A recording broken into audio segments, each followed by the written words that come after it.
లోక్సభ ఎన్నికల్లో కాంగ్రెస్ అగ్రనేత ప్రియాంక గాంధీ దక్షిణాది నుంచి బరిలోకి దిగబోతున్నారా? అయితే అది తెలంగాణయేనా? అసలు ప్రియాంక దక్షిణాది నుంచి పోటీ చేయాలన్న వ్యూహం వెనుక కారణమేంటి అనేది ఇప్పుడు ఆసక్తికరంగా మారింది. రాబోయే ఎన్నికల్లో తెలంగాణ నుంచి సోనియా గాంధీని పోటీ చేయించాలని ప్రదేశ్ కాంగ్రెస్ కమిటీ ఆ మధ్య ఏకగ్రీవ తీర్మానం చేసి హైకమాండ్ కు పంపారు. మెదక్ గానీ ఖమ్మం నుంచి కానీ సోనియా పోటీ చేయించాలని అనుకున్నారు. తెలంగాణ ఇచ్చిన వ్యక్తి పోటీ చేస్తే ఆ ఎఫెక్ట్ వేరుగా ఉంటుందని కాంగ్రెస్ నేతలు బల్లగుద్ది మరీ చెబుతున్నారు. అందుకనే సోనియా పోటీ చేయాలంటూ విన్నవించారు. కానీ సీన్ కట్ చేస్తే ఇప్పుడు రంగంలోకి ప్రియాంక గాంధీ వచ్చారు. చిన్న మేడం తెలంగాణ నుంచి పోటీ చేస్తే ఆ లెక్క వేరుగా ఉంటుందని అస్తం పార్టీ నేతలు నమ్ముతున్నారు.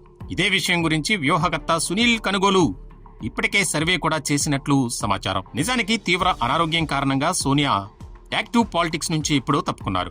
ఎంతో అవసరమైతే తప్ప జనాల్లోకి రావడం లేదు. మొన్న తెలంగాణ ఎన్నికల సమయంలో కూడా ప్రజల్లో తెలంగాణ సెంటిమెంట్ గుర్తు చేయడానికి వచ్చారు తప్ప ఆరోగ్యం బాగుండి కాదు. కాబట్టి రాబోయే ఎన్నికల్లో సోనియా అసలు పోటీ చేయకపోవచ్చని తెలుస్తుంది.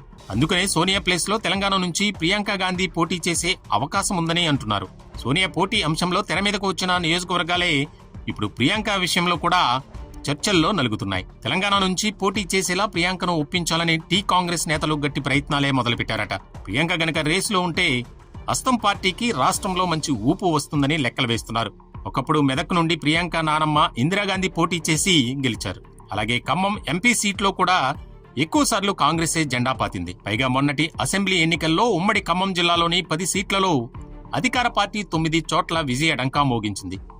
దాంతో ఖమ్మంలో ప్రియాంక పోటీ చేస్తే సేఫ్ గా ఉండడంతో పాటు ఆ గాలి రాష్ట్రమంతా వీస్తుందని కాంగ్రెస్ నేతలు భావిస్తున్నారు.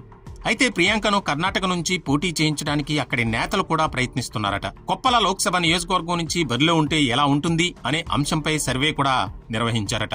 ఒకవేళ కొప్పలలో పోటీ చేయకపోతే తెలంగాణ మరో ఆప్షన్ అని కర్ణాటక కాంగ్రెస్ నాయకులు అంటున్నారు. అంతేకాదు ప్రియాంకను వారణాసి నుంచి మోదీపై పోటీకి నిలపాలని కొద్ది రోజుల కిందట వెస్ట్ బెంగాల్ సీఎం మమతా బెనర్జీ ప్రతిపాదించారు. కానీ అది జరగడం కష్టమే.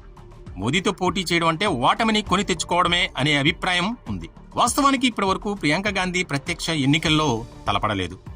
మరి ఆమె అంగీకరించి దక్షిణాది నుంచి అరంగేట్రం చేస్తే రాజకీయం రంజుగా ఉంటుందని అంచనా వేస్తున్నారు.